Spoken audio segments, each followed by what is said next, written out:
Hello guys, welcome to defence and exam corner by Dr Javed.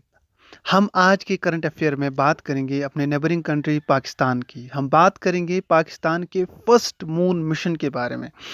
आज के इस ताज़ा शुमारे में हम बात करेंगे कि किस तरह से पाकिस्तान ने लॉन्च किया first satellite mission to moon, जिसको नाम उन्होंने दिया आई क्यूब कमर यानी आई क्यूब क्यू। और ये उन्होंने लॉन्च किया है with the support of China, क्योंकि चाइना के सपोर्ट के बिना पाकिस्तान नहीं कर पाता है ये सब चीज़ें। इसीलिए जो है, अगर आप डिजिटल इलेक्ट्रॉनिक प्रिंट मीडिया में देखेंगे, इंटरनेशनल न्यूज़ चैनल्स को देखेंगे, तो सबसे बड़ी न्यूज़ जो सामने आ रही है वो यही है कि Pakistan flies to moon today on China wings. या आप देखेंगे कि China carries Pakistan into space. या आप देखेंगे कि पाकिस्तान का first moon mission and it's China connect. इस सब पर बात करेंगे, थोड़ा जनरल अंडरस्टैंडिंग करेंगे कि जो एक्सप्लोरेशन है, स्पेस एक्सप्लोरेशन है, वहाँ उसमें पाकिस्तान कहाँ स्टैंड करता है और क्या है चाइना का चंगाई 6 ल्यूनर मिशन। इस सब पे बात करेंगे। देखिए, सबसे पहले आई क्यूब क्यू जो है, जो पाकिस्तान का फर्स्ट रिमोट सेंसिंग सैटेलाइट है, ये पाकिस्तान ने, चूँकि विदाउट चाइना के सपोर्ट से पॉसिबल नहीं हो सकता था, और चाइना ने ही इसका ख़ास जो सपोर्ट है वो करके आई क्यूब कमर को, आई क्यूब क्यू को इसकी तकमील हुई। और आई क्यूब क्यू जो है ये पाकिस्तान के स्पार्क को, जो उनका स्पेस प्रोग्राम है, स्पेस डिपार्टमेंट है, उनके और इन कोलैबोरेशन विद चाइना का शंघाई यूनिवर्सिटी जो है, वहाँ पे ख़ास तौर से वहाँ के स्टूडेंट्स और वहाँ के साइंटिस्ट ने इस पे काम किया और 2 kg वेट वाला पेलोड बनाया। और इससे पहले एक्चुअली ये एक ऑब्जेक्टिव भी था चैंगी 6 का। चैंगी 6 चूँकि जो एक बड़ा एक स्पेस एक्सप्लोरेशन प्रोग्राम है चाइना का, उन्होंने Asia Pacific space cooperation organisation में जितने भी ममालिक आते हैं, जिनको फैसिलिटेट ही करता है China national space administration CNSA, उन्होंने एक अपॉर्चुनिटी दी थी उन मेंबर स्टेट्स को, मेंबर कंट्रीज़ को। वो इंक्लूड कर सकते हैं student built payloads on the Changi 6 mission. और ऑफ दीज पेलोड्स में से पाकिस्तान का भी आई क्यूब क्यू जो है, इसको चूज़ किया गया as one of the payloads, indicating Pakistan involvement in scientific research and educational initiatives in space exploration. और यहाँ पे जब हम स्टडी करते हैं तो जो आई क्यूब क्यू जो हैं, जो आई क्यूब कमर हैं, इसके ऑब्जेक्टिव्स कुछ डिफरेंट हैं चैंगी 6 से, क्योंकि चैंगी 6 एक बड़ा ब्रॉड उसके ऑब्जेक्टिव्स हैं स्पेस एक्सप्लोरेशन में, फार साइड है, साउथ पोल पर उसके ऑब्जेक्टिव्स हैं। लेकिन चैंगी 6 के ऑब्जेक्टिव्स जो हैं, ये चूँकि आई क्यूब क्यू जो है, ये पाकिस्तान का फर्स्ट रिमोट सेंसिंग सैटेलाइट है और ये परफॉर्म वेरियस टास्क्स करेगा इन स्पेस। और छोटे छोटे इसके प्राइमरीली जो ऑब्जेक्टिव्स हैं related to earth observation, like ये कैप्चर करेगा image and data of earth surface using its on board sensors. और these observations can be used for applications such as agriculture monitoring, disaster management, urban planning, जो फिर पाकिस्तान को आगे help कर सकता है। इसी तरह से डेटा कलेक्शन हो सकता है। The satellite can collect valuable data that can be analyzed and utilized for scientific research, resource management and decision making purpose. और इसी तरह से टेक्नोलॉजी डिमॉन्स्ट्रेशन का भी इसका एक ऑब्जेक्टिव है। It may also serve as a platform for testing and demonstrating new technologies related to satellite design, communication system and remote sensing capabilities. लेकिन ये है कि IQQ जो है, ये सेपरेट हो जाएगा फ्रॉम द चैंगी 6 मिशन जब ये अपने ल्यूनर स्पेस पे पहुंच जाएगा। It is likely that IQQ will be deployed into its own orbit after being carried into space by Chang'e 6 mission spacecraft.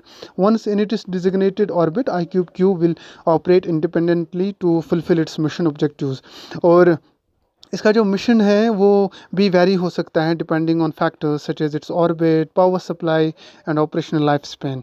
लेकिन यहाँ पे सबसे बड़ी बात ये है कि जिस तरह से मैंने आपको बताया कि चैंगी 6 जो है उसका मिशन अलग है, और उसका मिशन जो है वो काफ़ी बड़ा है। It aims to achieve several firsts in lunar exploration, क्योंकि चाइना का बड़ा स्पेस प्रोग्राम है, प्रोजेक्ट है।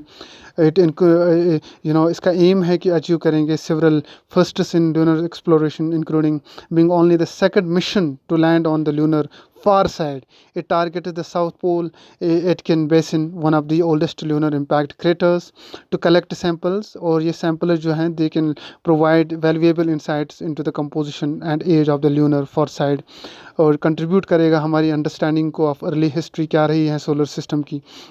एंड इसी तरह से चैंग की 6 मिशन के साथ मिलकर जो IQQ जो है ये पाकिस्तान के लिए गेन करेगा access to space for scientific research and technology development leveraging China's expertise, क्योंकि चाइना की एक्सपर्टाइज के बगैर ये टोटली कुछ नहीं कर सकता है, पाकिस्तान का स्पेस एक्सप्लोरेशन नहीं चल सकता है।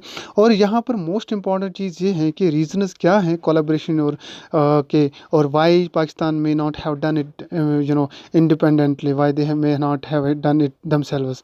There could be several reasons why Pakistan choose to collaborate with China rather than developing IQQ entirely on its own. एक ये है कि चूँकि हम सबको पता है कि एक ख़ास दोस्त है चाइना का, लेकिन जो बड़े जो रीजंस हैं, फर्स्ट इज़ की इकोनॉमिक क्राइसिस हैं, रिसोर्स कॉन्स्टेंट हैं, developing and launching A satellite requires significant financial and technological resources which Pakistan may not possess independently. दूसरा है कि लैक ऑफ एक्सपर्टीज़ भी हैं। देखिए स्पेस टेक्नोलॉजी जो है ये हाईली स्पेशलाइज्ड होता है और पाकिस्तान के पास उतना रिक्वायर्ड एक्सपर्टाइज एंड इंफ्रास्ट्रक्चर नहीं है to develop and launch a satellite without external assistance. और तीसरा है कि एक्सेलरेट जो स्पेस प्रोग्राम को करना है वो पाकिस्तान इंडिपेंडेंटली नहीं कर सकता है। कोलैबोरेशन विद चाइना उनके लिए बहुत इंपॉर्टेंट है कि वो लेवरेज ही कर रहे हैं चाइना की एग्जिस्टिंग कैपेबिलिटीज़ एंड एक्सपीरियंस पर। अब ये भी है कि जब हम अपने मुल्क हिंदुस्तान के चंद्रयान 1, 2, 3 या जितने भी हम स्पेस एक्सप्लोरेशन कर रहे हैं इंडिया के अंदर, उनको भी जब हम compete करते हैं, जब हम कंपेयर करते हैं, तो there could be several reasons why experts might pursue IQQ as less competitive than India Chandrayaan mission. क्योंकि हमारा जो Chandrayaan mission India lunar mission है, एक्सप्लोरेशन मिशन है, उसका सबसे बड़ा अगर आप देखेंगे सबसे पहले उसके एम्बिशियस ऑब्जेक्टिव्स हैं, बहुत बड़े बड़े ऑब्जेक्टिव्स हैं, including orbiting, mapping, landing on the moon. फिर ये एम था कि to study the moon surface, composition, mineralogy, topography. In contrast अगर आप देखेंगे IQQ जो है it is primarily a remote sensing satellite focused on earth observation with a narrow scope of objectives. दूसरा है इन्वेस्टमेंट एंड रिसोर्स। अगर आप देखेंगे India has made significant investments in its space programme over the years, allowing ISRO to develop advanced technologies and conduct ambitious missions like Chandrayaan. Pakistan space programme जो है उनका comparatively fewer resources हैं, investment ही नहीं है, उनका इम्पैक्ट ख़तरनाक है, मतलब कुछ इम्पैक्ट नहीं है स्केल पर, scope of the space missions पर। अभी थोड़ा बहुत वो चाइना की हेल्प से ये चीज़ें कर रहे हैं। टेक्नोलॉजिकल एडवांसमेंट में हम देखेंगे कि इसरो जो है that has developed indigenous capabilities in satellite design, launch vehicles, mission operations. Chandrayaan ने showcase किया इंडिया का technological progress, including the successful deployment of an orbiter, lander and rover और द मून। पाकिस्तान का स्पेस प्रोग्राम जो है उनके पास early stage of development है। हालांकि 8 साल पहले जब देश आज़ाद हुआ था हमसे 8 साल पहले उन्होंने स्पार्क को स्टार्ट किया था अपना स्पेस प्रोग्राम, लेकिन उनके पास लेस एडवांस टेक्नोलॉजी कैपेबिलिटीज़ हैं। इंटरनेशनल कोलैबोरेशन उतनी नहीं है। पाकिस्तान का खाली इंटरनेशनल कोलैबोरेशन है चाइना के साथ, लेकिन हमारे एंगेजमेंट है international collaboration for it space mission like partnership countries हमारे हैं, रशिया हैं, फ्रांस हैं, यूनाइटेड स्टेट्स हैं। और ये जो कोलैबोरेशन हैं they provide access to advanced technology, expertise and resources contributing to the competitiveness of India space program. Overall अगर हम परस्यू कर रहे हैं competitiveness of IQQ compare to Chandrayaan में stem from differences in scope. Investment हमारी बड़ी ज़बरदस्त है, टेक्नोलॉजिकल एडवांसमेंट में हम पाकिस्तान से बहुत आगे हैं, इंटरनेशनल कोलैबोरेशन में पाकिस्तान हमसे बहुत पीछे हैं। एंड ये कुछ चीज़ें हैं जो हमारे स्पेस ऑर्गेनाइजेशन को, जो इसरो को बहुत आगे ले जा रहा है।